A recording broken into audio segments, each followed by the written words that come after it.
राष्ट्र की सुरक्षा कारण बताया गया, परंतु इसका मूल कारण सत्ता की सुरक्षा था। राजनारायण जी ने इंदिरा गांधी के चुनाव को इलाहाबाद हाईकोर्ट में चैलेंज किया। इलाहाबाद हाईकोर्ट ने चुनाव को निरस्त कर दिया कि गलत तरीके से चुनाव हुआ है, सरकारी सेवाओं का उपयोग करते हुए चुनाव हुआ है। और उसके बाद एक टेक्निकल ग्राउंड पर देश की सुप्रीम कोर्ट ने स्टे दिया। स्टे क्या दिया कि आप प्रधानमंत्री तो बन सकते हो, चालू रह सकते हो, परंतु आप संसद में वोट नहीं दे सकते हो। इंदिरा जी प्रधानमंत्री बनी रही, उनको संसद में वोट देने का अधिकार नहीं था।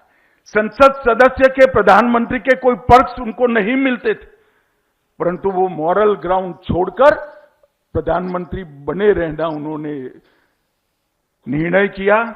और इसका उपयोग क्या किया? इसका उपयोग उन्होंने संविधान की धाराओं का उपयोग कर ही संविधान की हत्या का काम किया और इस देश को एक लंबे आपातकाल के अंदर झोंकने का काम किया। उसकी पृष्ठभूमि में मैं ज्यादा जाना नहीं चाहता, परंतु देश में महंगाई पर छात्रों के प्रदर्शन हुए थे।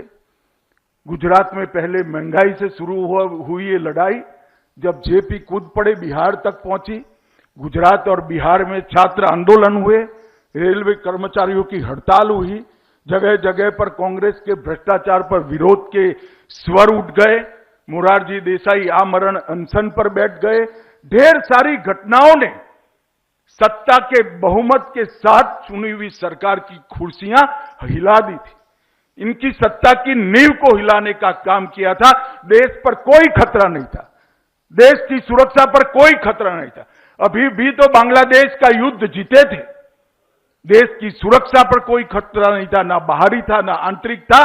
खतरा था तो इंदिरा गांधी की सत्ता पर था और जनता जागरूक हो गई थी। उन्होंने कहा कि हमने भावावेश में जो बहुमत दिया है इसका उचित उपयोग नहीं हो सकता है। और इस सब से परेशान होकर इंदिरा जी ने आपातकाल डाला। सुबह 4 बजे कैबिनेट की आपात बैठक बुलाई गई। बाबू जगजीवन राम और स्वर्ण सिंह उन्होंने बाद में बताया कि जब हम बैठक में गए हमसे एजेंडा भी डिस्कस नहीं किया गया था और पूछा भी नहीं गया, सिर्फ इन्फॉर्म करने का काम किया। गृह सचिव को बुलाया गया और आगे की कार्यवाही के निर्देश दिए गए।